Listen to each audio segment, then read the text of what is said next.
or 6? Something like that, 5, 7. Yeah, I can't remember what number. Well, I'll start you off. Jump in whenever. Let me know if this is a good tempo. I want to hear it.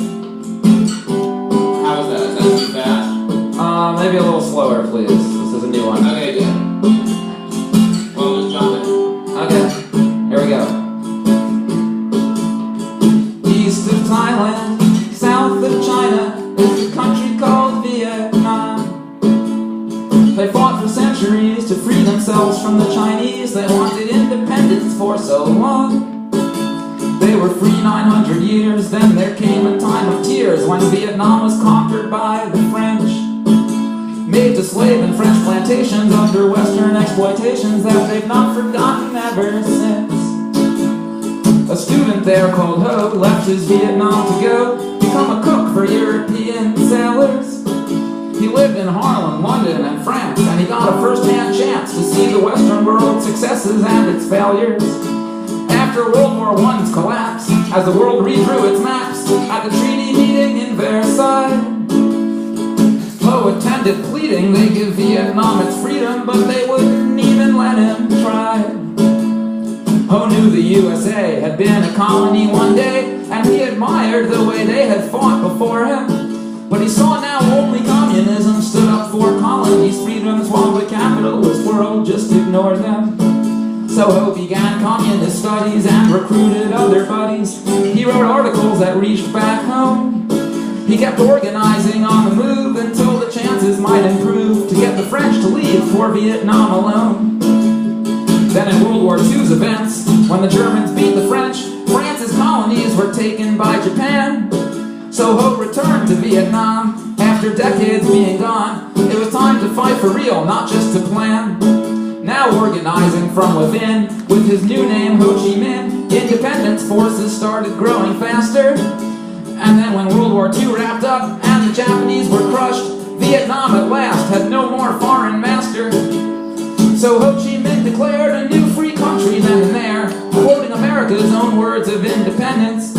Except they had barely settled down when the French came back around, and they wanted their old colony back with a vengeance. And so began an 8-year war the world had never seen before, a tiny colony against a big Western nation.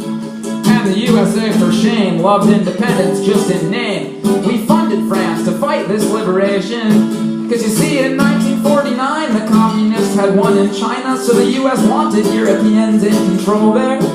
And Vietnam now had the challenge of being right between the balance of global forces all trying to have a hold there.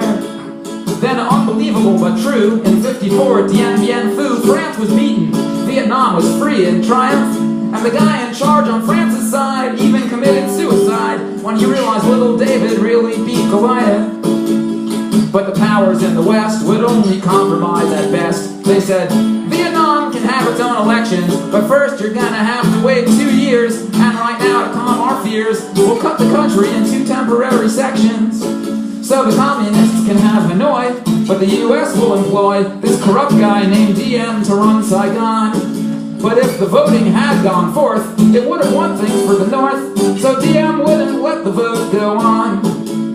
So began the Southern struggle. Communist Viet Cong rebels were trying to defeat their phony leader.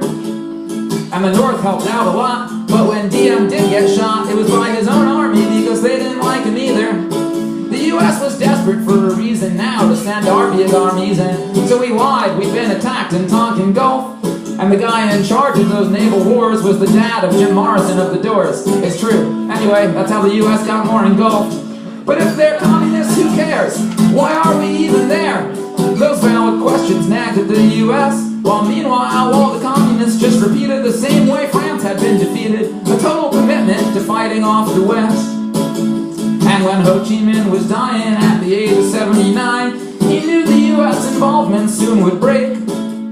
And the US did agree to withdraw troops in '73 with only death and devastation in its wake. Had Ho fought to free his land or just for some communist agenda, either way the South was beat, the land united.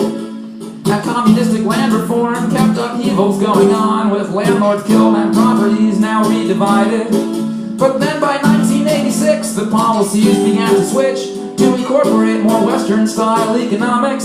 So now Sort of like China, it's a mix of East and Western politics with this violent weight of history upon it. The story of Vietnam, communism, chapter 6.